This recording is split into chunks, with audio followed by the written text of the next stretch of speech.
Welcome, everyone. This is Illiterate. My name is Evan. My name is Taylor. I read a play this week. I watched a movie. This week we are covering Barry Jenkins' Moonlight.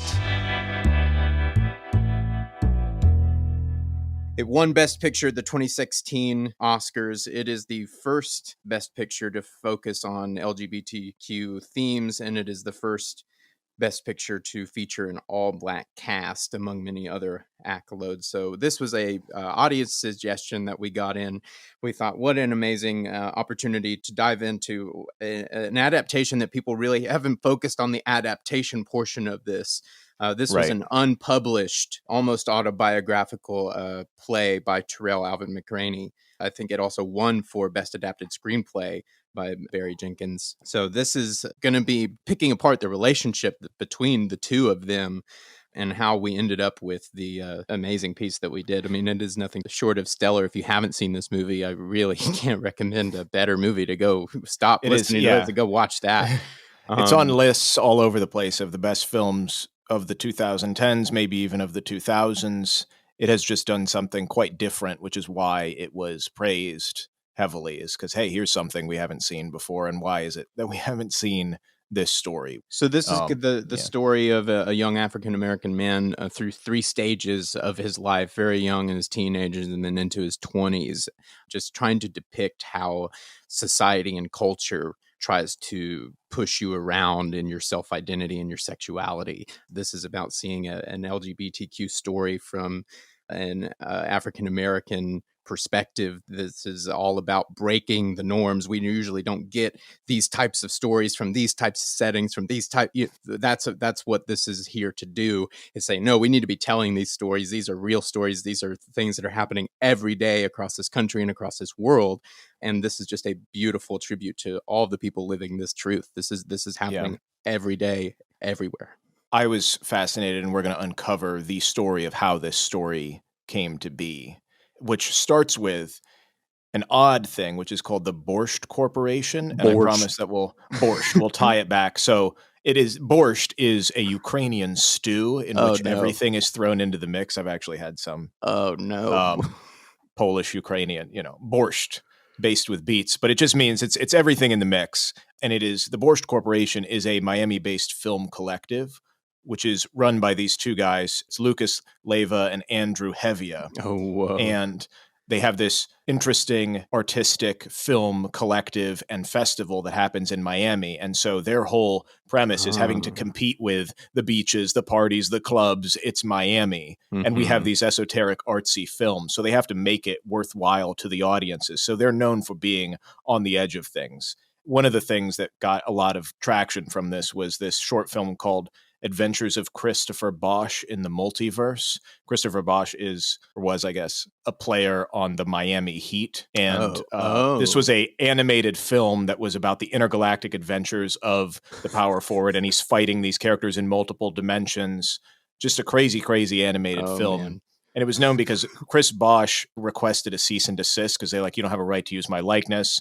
This is a whole, everything. And the creator leaned in and they were like, what are you going to do about it? And he's like, well, here's the proof. This means that the universe is in danger again, because clearly this is the Christopher Bosh from another dimension who's coming in to threaten this story. Nothing came of it. He was just like, come to the festival and see the film. So that's the kind of stuff they're doing. And I'll post, there's tons of links. Everything that I mention as far as a piece of media has a link to it. All this stuff is up online. So if you want to see that short, it is available. We are well sourced, ladies and gentlemen. It's a testament to Taylor Zabloski's work. It's all in the links. But it was a crazy wild thing. So that's the kind of stuff. But the whole thing is all their stories that they fund or create or promote have to tie into Miami somehow with the creators or the culture or whatever. As soon as you said it, the light bulb went off and went, oh, okay, there we go. Yeah. If you haven't guessed, Moonlight is set in the Miami area. They're going to come back in way later, but just keep in mind that's where my research started, was with the Borscht Corporation. The Borscht Purposely Corporation, to be named weird. Yeah. So the two guys who are most responsible for what's going on with Moonlight, and you've already mentioned their names, Barry Jenkins and Tarell Alvin McCraney. They grew up 4 blocks away from each other in an area of Miami called Liberty City. They went to the same elementary and middle schools, and it's not like, they're only a year apart in age. What? And I had no idea. they never met in spite of their upbringing and being that close geographically and in school. Oh, that's Yeah. insane. Yeah. That is insane to think about. That's how they connected so well, is because they have such a life experience. But imagine if they had connected when they were 7 and not into their 30s. Yeah. They diverge in high school. So Tarell goes to the New World School of the Arts, which is a high school in Miami devoted to the arts. And so he gets that track, and he has all these free programs that encourage him along this path. And he said, just one little moment to put things in perspective. He was doing a show at a halfway house, just high schoolers. And of course, they're doing stories about teenagers growing up in Liberty City. You know, that's what they know. That's what they're writing about. And it's about parents, kids, drugs. And one of the women stopped the thing because she was just so emotional and crying. And she was like, now I know what my children were like, what they were going through. You're making me remember these moments. And so even in high school, he's like, I have to keep doing this because maybe if my mom was here, it would have helped her. Oh, wow. So that's his theater interest and why it's a play. But that's his track in high school. And then he goes to college at DePaul for theater. Barry, on the other hand, went to high school, a different high school, played sports, and got a very quiet kid, got a scholarship to Florida State University. Okay. And he chose film, which I thought, well, that seems like a strange, why would you choose film as your major? So I looked into it, and he was like, well, I was going to major in English, but just in junior year on a whim, I enrolled in the film program. Oh, what? Yeah. So one of the people he met there was Adele Romansky, who he worked with. They worked together in film school. And there was another guy, James Laxton, who ends up being his director of photography on a lot of things. And just one of the films that he made there as a testament to kind of what he's even doing in college is called My Josephine. Again, it's on Vimeo. There's a link if you want to see it. Right. It's about a couple who are Arab immigrants who run a laundromat where they wash American flags for free, because this is a couple years after 9/11. Yeah. Well, it's just an interesting premise and concept. And in an interview with Adele, she was like saying, for most of us, this was in college, it's a safe space to make bad short films, things you're goofing around, you know, right.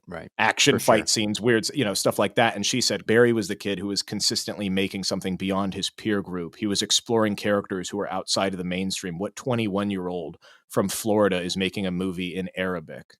Like there's no, it's all subtitled in Arabic. So 4 days after graduation, he moves to LA and spends 2 years as a production assistant, which is what you do if you want to be in the studio film world. Back to Tarell's side, his mother had just died from AIDS complications. He was planning on going to graduate work. This person who was sponsoring his Yale Drama School application had left the school, so he had to reapply, just in a bunch of crazy personal turmoil. Oh, God. And so this is a play that he wrote for college. It's called In Moonlight, Black Boys Look Blue. And he didn't think of much of it, and it gets shelved for nearly a decade. He ends up getting a writing residency, ends up getting into Yale later, and pursues his career as a playwright. So that's his track. Yeah. The book, which I read in question, and I have to admit this, I actually did not read it because you cannot get a copy, because you mentioned this, but the play was actually never published because it was a college assignment. And I saw in an interview, because I was I spent a long time trying to find it. And there was an interviewer that directly asked him, he was like, are there any plans for it to be performed or published? And Tarell said, absolutely not. There's no way this is getting out there. Because he was like, first of all, and this is, since I didn't read it, I looked more into actually what it is, so I can at least speak to what is on the page and what Barry Jenkins used. So he said, first of all, it was never a play. That's a huge misnomer. But we're just going to keep calling that because that's what everybody calls it. Because he's a playwright and he's in playwriting school. But he said it was really scripted for the visuals of it, almost like a film.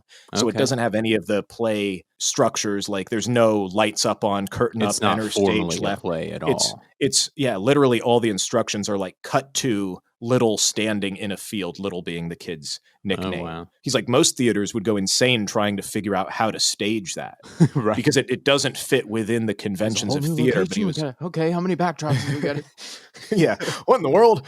3 people. So, and then also the original work is simultaneous. So there is the idea of the 3 different stages of the man's life. but you see all of them at the same time. So it's like a day in the life of each character, but the jumping in between them in his original play is so swift. You couldn't really usher them on and off the stage even that quickly, like logistically. Like it's just a mess. But in the play as well, you don't realize they're the same person because it's kind of just like a day in the life of a kid, a teenager, and an adult. Right. So that's the flavor of what the play is. But it makes sense then how it could be easily, because it is almost basically. Right. But he's like, I didn't really care to try and get it turned into a play or what it was going to be. Like, this is just what I needed to write at the time because of what was going on. We don't see it for a decade. We go back to Barry Jenkins. Like we said, he was in LA, now at the start of his career. He's making films in San Francisco, and this is where we get his start. I don't know if you've heard of this film. It's called Medicine for Melancholy. Yes, I have. This is about the couple after it's, I think, an African-American couple after a one-night stand, and just kind of an exploration about race and, self-identity and what that means in the modern world. Yeah, very, very well regarded at South by Southwest. Is unfortunately, though, kind of the year of what we now call sort of like mumblecore, like the Duplass brothers, very much like in one night ambling through the city talking kind of a story. Right. And so he sort of got lumped into that sphere. And because he's the only African-American person making this kind of a movie, it's like, oh, he's that guy, which is unfortunate. But it was a big deal, and he got kind of cornered as like the African American mumblecore artist. Right. Interesting. Okay. Yeah. Mid 2000s. Yeah, exactly. And so it was a big deal, though. A film, just as some context, there was a film publicist at the time, Justin Simeon, who saw it and was like, well, I got to do something. If this guy's doing something, I've got to do something. So he pulls this draft of an idea off the shelf. It ends up becoming the movie Dear White People, which is now a Netflix series. So that is directly because of this film that Barry Jenkins made long ago. I didn't know it. I didn't know it was spurred and that interlocked that tightly. I knew that was quick to succeed after Moonlight, but I didn't realize that was really parallel. Before the first thing that Barry Very did. much, yeah. So now it looks like Barry's on the up and up because he has success. He's out of school. He did his PA work. He's made a movie. It's at South by Southwest. People are liking it. And so this is sort of the doldrums, unfortunately, where it goes down because now the studios are interested in. So he looks at studios. There's a lot of smaller projects. I won't go into everything, but they get shelved with the recession because it's 2008. 2008 hits, yeah. Yeah. He also had a discussion with Disney about a project, and they went with somebody else. He wouldn't say what it was, but it is produced and released. So something that Disney has made in the past 8 years, he was on and could have done. 2 development projects that focus features, but they went nowhere. He had an adaptation of a book that went through 3 drafts and then fell apart. Oh my gosh. He ended up making a PBS short, which I found the link to. It's called Remigration. It's like a sci-fi dystopian thing as a part of one of their series. It's about a black couple who flees overpriced housing and then gets coaxed back in due to this sort of dystopian blue-collar employment work in the city. Wow. Very interesting. That sounds really fascinating. But that was really the main thing that he had to show for all of these years of being out in Hollywood after his success. Gotcha. So now we come back. I'm going to tease with a little bit more of the Borscht Corporation. Borscht. So Andrew Hevia, one of the guys who's in Miami, and he reaches out because he had gone to film school with Barry Jenkins at Florida State. Gotcha. And ever since he saw his 2008 film, he was like, well, why is he making movies about San Francisco? He needs to be making movies about Miami. That's where he's from, damn it. So he's trying to get him to do something since he saw Medicine for Melancholy. And he's like, all right, Barry agrees. He'll go back. So he goes back in 2011 and directs this film, which, again, there's a link to, called Chlorophyl, just this little 17-minute short film. But it has to do with Liberty City and where he's grown up. Okay.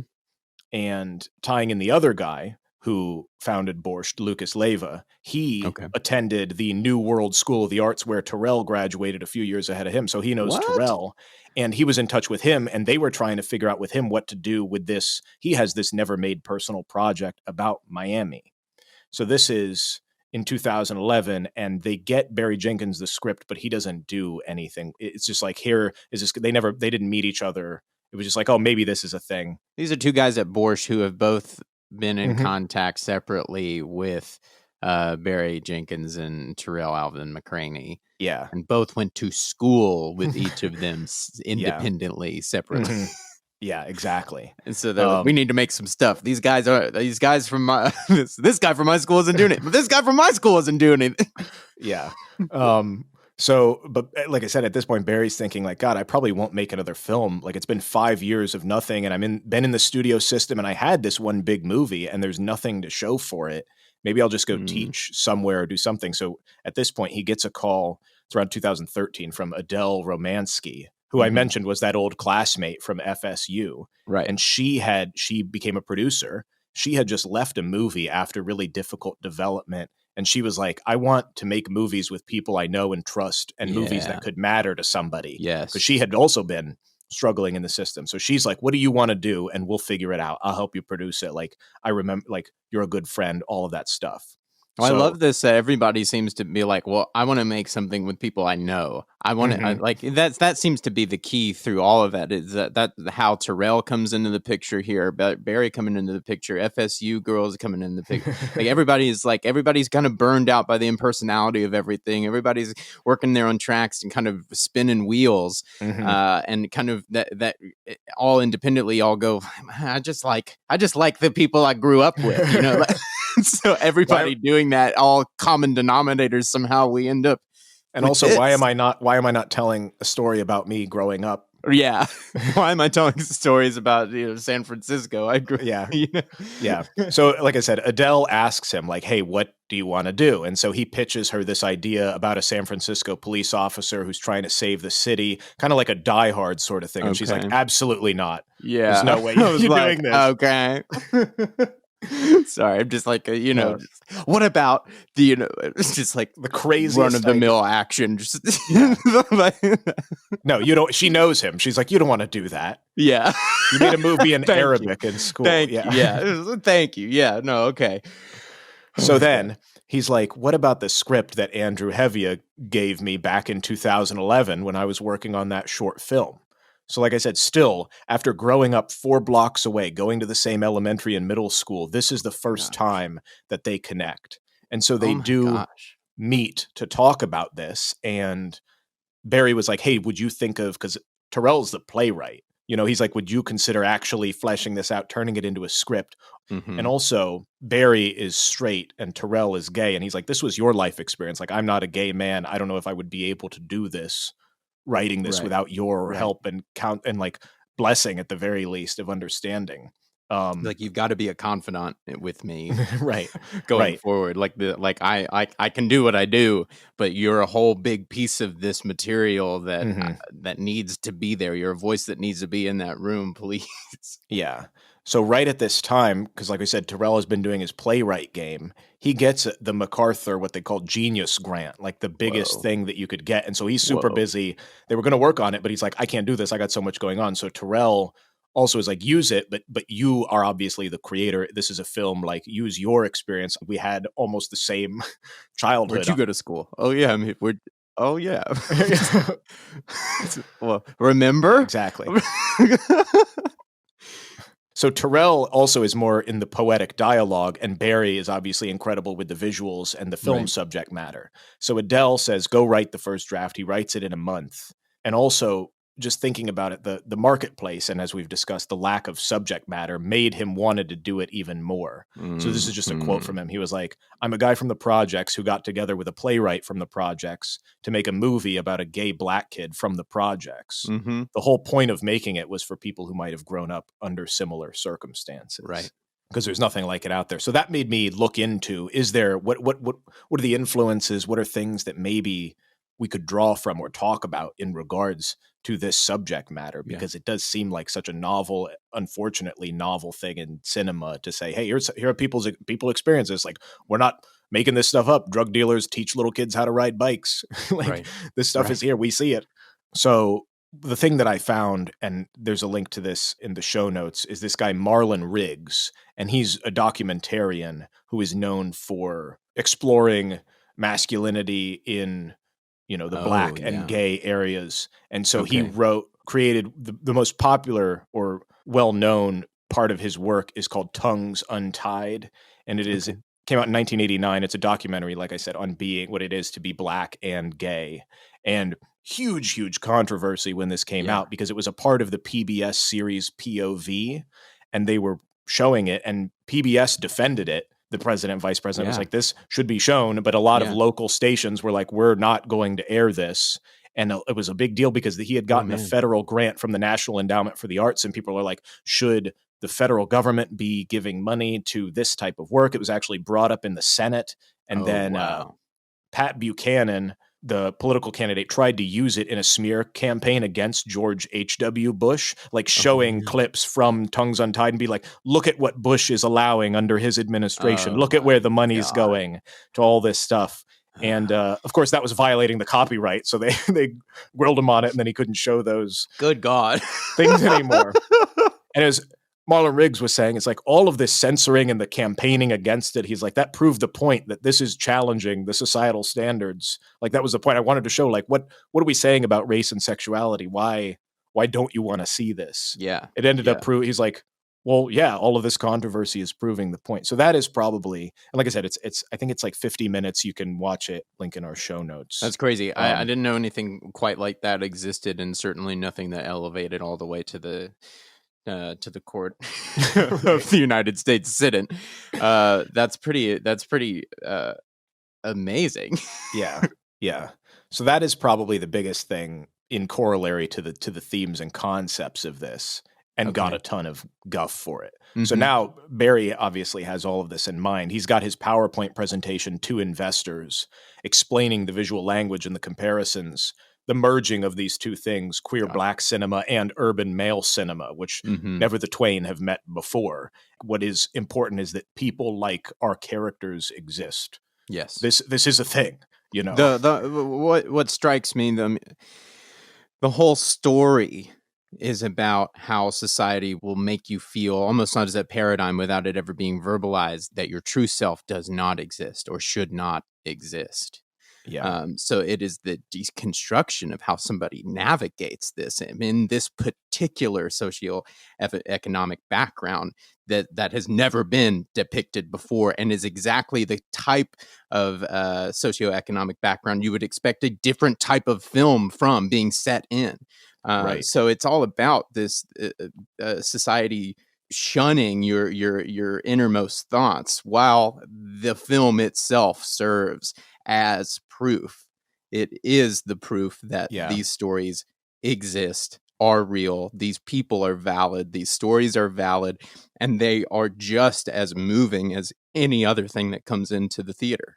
Well, and one of the guys from Borscht Leva said, he was like talking about, he had heard a quote from a critique and saying it was like probably one of the most honest depictions of poverty, or at least this area of Liberty City of Miami. And he's like, that's because films are an expensive art form, and people talk about how we don't see this. And it's like, what, to go to film school or have access to the equipment, you have to have probably come from a more wealthy background. So those are the stories that are being displayed. It's like, why isn't this story? Because the people that are in Liberty City did not go to film school, you know, because they don't, because Barry Jenkins makes a movie and it gets him nowhere. It doesn't get any attention. He doesn't make the right, it just doesn't happen because why? That's the ultimate question. So why did it take to Moonlight for Barry Jenkins to finally have a career, and for Tarell McCraney to actually have a real writing career?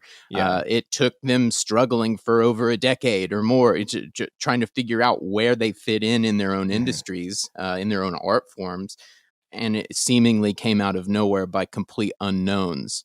How can that be? How can that? Well, that's what I think. Possible? And we're talking about it as a masterclass of filmmaking, just cinema, period. And by somebody who would people would almost say had never made another movie before. Well, actually, he had. So what is the disconnect? Why do people like this have to churn and work and work and work? And there's a lot behind this movie, and there's a lot being said about what the implications of this movie, both narratively in the material and everything surrounding it, and how it got where it went. And I think what's so fascinating about it, as we're seeing, is like these people that are coming back into different people's lives. It's like, it is a lot about, oh, well, let's just work with the people that we do want to work with. We do believe it, that we did come up with, and like all of that stuff certainly does help when it comes to getting something made and something Yeah. out there. So Yeah. Barry is pitching all of this. He's got his PowerPoint presentations. He's got everything. Doesn't work. No financiers want to commit. Like another bump in the road of like, cool, Adele, we're trying to figure this thing out. You said you're going to help me predict. Like, this was crazy to me, the turnaround for it. So Barry Jenkins was a moderator at the Q&A for 12 Years a Slave at a film festival. Oh, yeah. He met Brad Pitt there and the producers from his production company, and they were like, yes, we want to make this, which led them to A24 as the distributor, and that was their first in-house production, A24's. Oh, but it was really? like, that's how it eventually, that's not all of the pitch meetings to investors, but being on a Q&A at a film, you know, like being the moderator. It's not, they're not even, he's moderating it. They're not even asking. They gave the moderator a film deal. Yeah, exactly. It's like, but that's how it happened. His, you know, that company seeing what and that was people were not seeing. That was 2013. Yeah, 12 Years a Slave was 2013. So it was like, it wasn't like he was pitching it for years and years and years. He was right. So he has to be given this moderation at least in 2013, if not 2014, after the movie's out. Yeah. So he had been pitching it around for a while, but still, this is where the dam breaks. And oh, here's the person who wants to, but not in a boardroom in Studio City. You know, it's like the back room of some like theater hall. Yeah. But even still, it's only a $1.5 million budget and under a month to shoot, which sounds like a lot for people that are not as familiar with the filmmaking process. But like, imagine housing, feeding, and paying people a salary for 30 days, along with everything else that it takes to make a movie. Yeah, that's not even counting just, you know, equipment, you know, everything going in front of the camera.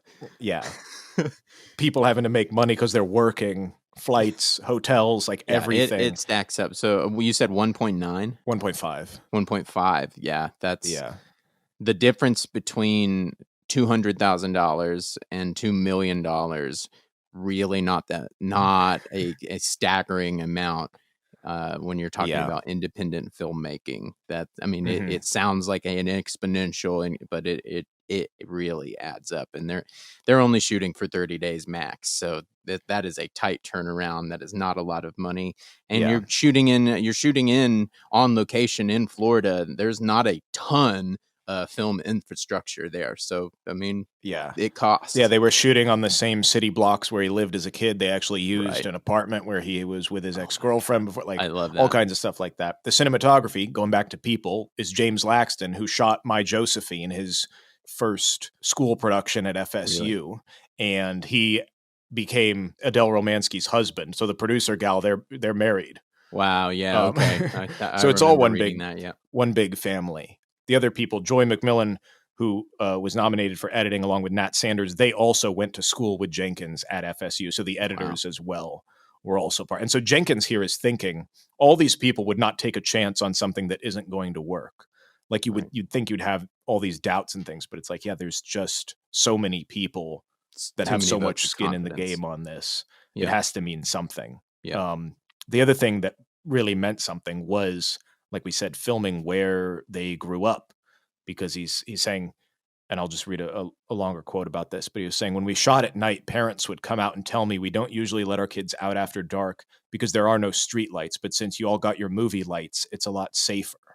So he was saying kids would come out and sit at the video monitors and watch him work and point and say, hey, he grew up here. And he was like, I could tell from their faces, this black dude walking around with all of this machinery, calling action, running things. Like, that's an eye-opening experience for them. And he was like, that's just pause. That's a magical experience. Yeah.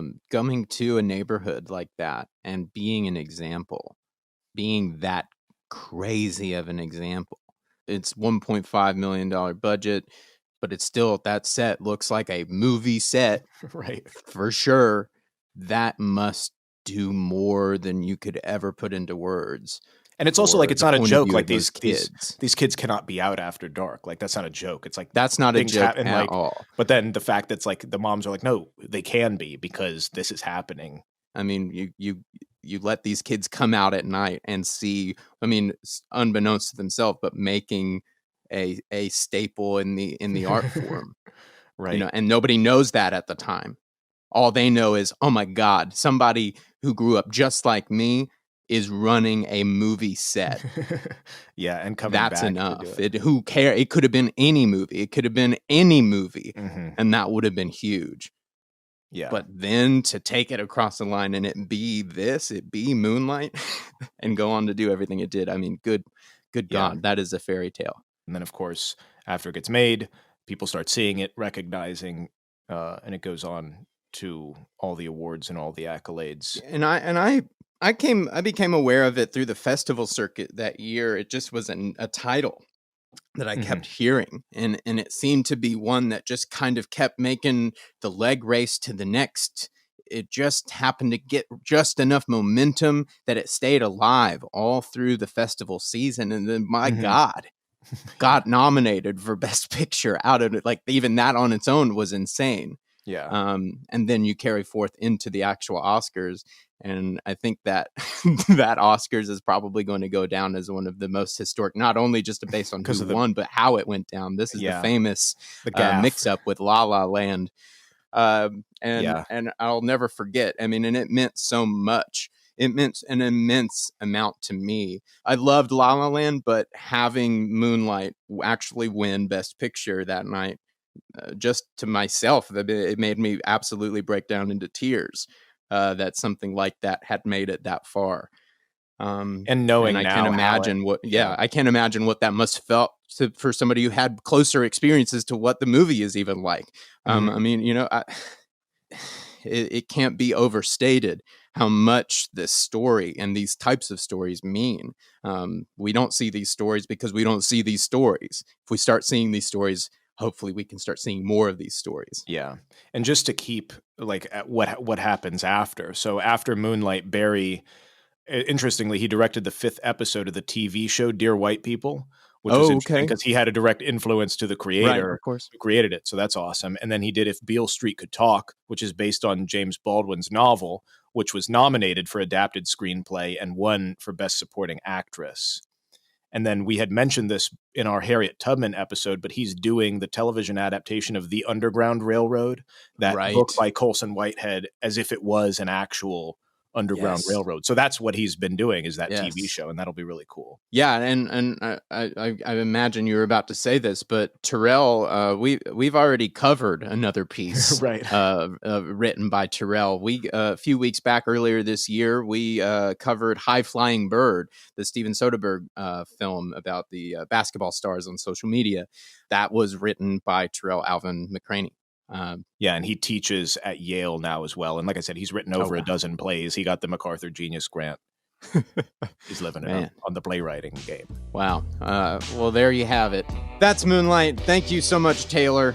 Guys, if you have any suggestions, if you're watching something, reading something, you're excited for something coming out, let us know what you're interested in. You never know when we will take a suggestion and use yours. Like this one. We took this one. Just like this one. You never know. So thank you so much. Hit us up at IlliteratePod on Instagram, and we will catch you next week. Thank you, guys.